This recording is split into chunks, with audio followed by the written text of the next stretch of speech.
Korea was separated from Japan after the 1945 war when the bombs were dropped on Hiroshima and Nagasaki.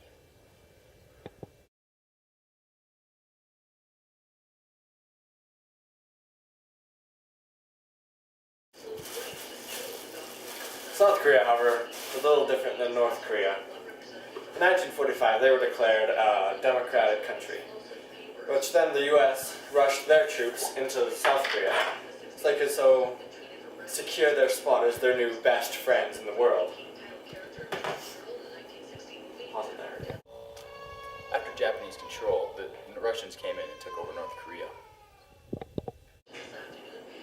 Although North Korea has a good economy, South Korea's is much better. They have a booming economy.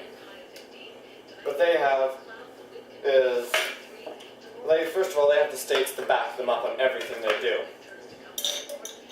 They have an excellent HDI, which is also known as a Human Development Index. That means they have better schooling, basically better everything for their people. Pause. South Korea is the third largest exporter in all of the world. They also have the 15th highest, strongest economy. They export Kia, Hyundai, Samsung, LG, and they're the highest producer of boats and trains in the world. North Korea is an entirely state-owned economy, one of the last two left in the world, along with Cuba. Consequently, this means that most international trade is very, very restricted. In the 90s, due to natural disaster and economic mismanagement, there was a 3-year famine, resulting in the deaths of up to 2 million people. As of 2006, World Food Program and UNICEF found that 37% of children were malnourished and 23% were underweight. In addition to everything being state-sponsored in North Korea, all the education, healthcare, housing, and even food is provided for the people by the government. Korean War, 1950 yes, Russians instigated it.